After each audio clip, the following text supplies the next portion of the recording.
अस्सलाम वालेकुम दोस्तों, कैसे हैं आप? अगर आपका एडमिशन एमबीबीएस में नहीं हुआ और आपका एडमिशन डीवीएम में यानी डॉक्टर ऑफ वेटनरी मेडिसिन में हुआ है और आपको भी इल्म नहीं है कि इसका स्कोप क्या है आगे जाके डीवीएम के बाद आप क्या कर सकते हैं, तो आज हम इसको डिस्कस करने वाले हैं।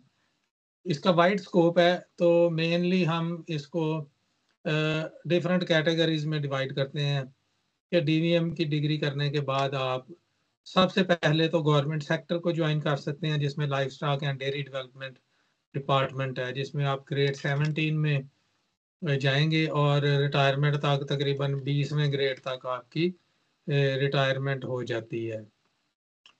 इसके अलावा गवर्नमेंट सेक्टर में ये तो प्रोविंशियल लेवल पे है। इसी तरह जो है वो फेडरल लेवल पे भी बहुत सारी गवर्नमेंट की ऑर्गेनाइजेशंस हैं, जिसमें जाके डीवीएम के डॉक्टर्स जो हैं वो अपनी सर्विसेज सर अंजाम देते हैं।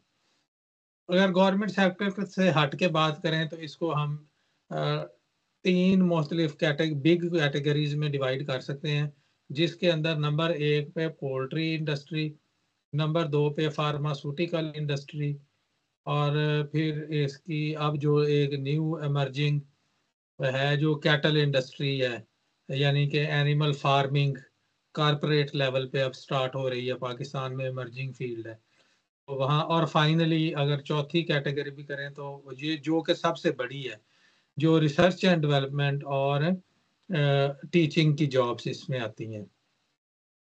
पोल्ट्री इंडस्ट्री जो है वो पाकिस्तान की एक one of the biggest industry है। तो क्योंकि हमारी डेली नीड भी है, तो इसमें इसकी जॉब अपॉर्चुनिटीज़ बहुत ज़्यादा है। तो पोल्ट्री में मुख्तलिफ सेक्टर हैं आगे। यानी कि अगर आप पोल्ट्री को भी जॉइन करते हैं तो सबसे पहले तो ये है कि जो पोल्ट्री फार्मिंग है उसमें आपकी जॉब्स हैं।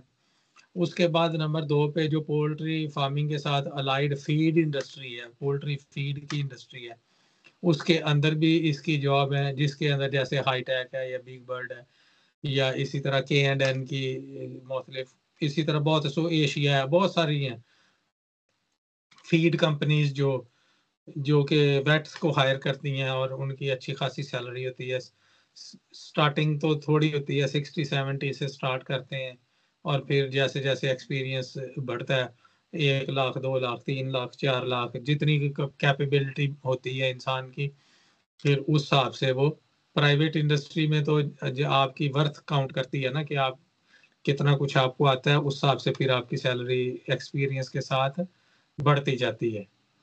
के अलावा जो फार्मास्यूटिकल इंडस्ट्री है, उसके अंदर अगर देखें तो वैक्सीन की लैब्स हैं, जिसके अंदर रिसर्च एंड डेवलपमेंट भी है और इसके अलावा वेटनरी ड्रग्स की जो मेन जॉब्स हैं, यानी कि जो वेटनरी मेडिसिन है, उसको जो उसकी मार्केटिंग की जॉब्स हैं, वो भी वेट्स ही करते हैं पाकिस्तान के अंदर।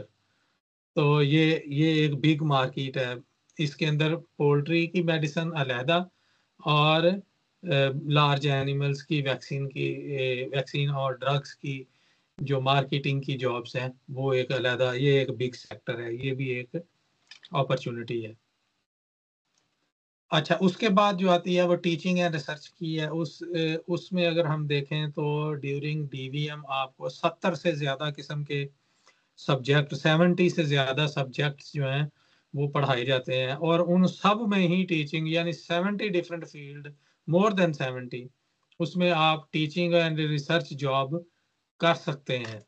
तो ये एक वाइड जॉब अपॉर्चुनिटी है इसमें, टीचिंग एंड रिसर्च में। अगर ये लाइवस्टॉक सेक्टर, पोल्ट्री और फार्मास्यूटिकल और teaching and research and development, अगर आप ये भी नहीं करना चाहते, तो फिर इसका सबसे बड़ा जो स्कोप है वो तो है वेटनरी क्लिनिक्स, यानी कि आप वेटनरी की प्रैक्टिस करें, विलेजेस में जाना पड़ेगा उस सूरत में।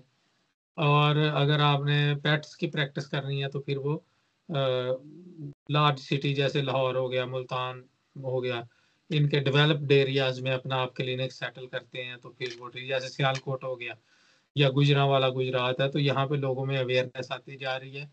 लेकिन मेनली उसका जो स्कोप है वो गाँव में ज़्यादा है, क्योंकि वहाँ पे लोगों ने जानवर रखे होते हैं, तो वो अच्छी खासी अर्निंग हो जाती है। एक वेटनेरियन जिसकी प्रैक्टिस अच्छी है, वो मंथली 1.5 लाख से लेके तो 5 लाख तक अपनी इनकम कर सकता है, डिपेंडिंग अपॉन उसकी एक्सपर्टी कितनी है। अगर हम बात करें पाकिस्तान से बाहर के स्कोप की, तो सबसे पहले हमारे ज़हन में आते हैं गल्फ़ कंट्रीज़। गल्फ़ कंट्रीज़ में अभी वेटनरी का स्कोप बढ़ रहा है, पोल्ट्री इंडस्ट्री डेवलप हो रही है वहाँ पे, और वहाँ पे लार्ज एनिमल के फार्म्स भी बन रहे हैं। तो वहाँ पे जॉब्स हैं, लेकिन लिमिटेड जॉब्स हैं, लेकिन हाई पेड जॉब्स हैं गल्फ़ कंट्रीज़ में। नेक्स्ट जो आता है वो यूरोप, यूके और फिर यूएसए और कनाडा, जो कि बिग स्कोप एरिया है वेट्स के लिए। उसमें नंबर 1 पे ये है कि अगर आपको यूके आना है तो फिर एमआरसीवीएस का एग्ज़ाम करना पड़ेगा। अगर यूएसए जाना है तो फिर नेवले का एग्ज़ाम करना पड़ेगा। तो अगर आप ये दोनों एग्ज़ाम कर लें तो फिर आप यहाँ पे आके प्रैक्टिस कर सकते हैं और अच्छी खासी अर्निंग आपकी हो सकती है यहाँ पे, यानी अराउंड 60,000 पाउंड से लेके तो 1 लाख प्लस पाउंड तक आप कमा सकते हैं अगर आपने एमआरसीवीएस किया हुआ है, लेकिन डिपेंड करता है कि आपका एक्सपीरियंस कितना है। अगर आपने यूएसए जाना है तो फिर आपको नेवले करना पड़ेगा, और वहाँ पे भी इसका वाइड स्कोप है अगर आपका क्लिनिक में इंटरेस्ट है। अगर आप क्लिनिक नहीं करना चाहते और नेवले और एमआरसीवीएस भी नहीं करना चाहते, तो फिर आपको करनी पड़ेगी अपनी किसी मास्टर कोई डिग्री करेंगे, मेनली या जेनेटिक्स में करेंगे या माइक्रोबायोलॉजी में करेंगे, या आप अपने अगर फील्ड से हट के भी करना चाहें तो वहाँ पे भी डीवीएम की एंट्री होती है, जैसे कि माइक्रोबायोलॉजी में हो गया, वायरोलॉजी में हो गया। अगर आप ह्यूमन साइड पे भी जाना चाहें तो अपनी रिसर्च को उधर डाइवर्ट करके ले जा सकते हैं। उसके लिए आपको मास्टर्स करना पड़ेगा one of the European country या एट लीस्ट चाइना से, या और उसके बाद फिर पीएचडी करनी पड़ेगी। तो फिर आपको बहुत सारे वेट्स जो हैं वो लैब्स में काम करते हैं। अगर हम ओवरऑल देखें तो एक अच्छी खासी रिसर्चर्स की तादाद है जो कि वेटनरी डॉक्टर्स हैं, और वो रिसर्च एंड डेवलपमेंट का काम कर रहे हैं और बड़े ज़बरदस्त कर रहे हैं।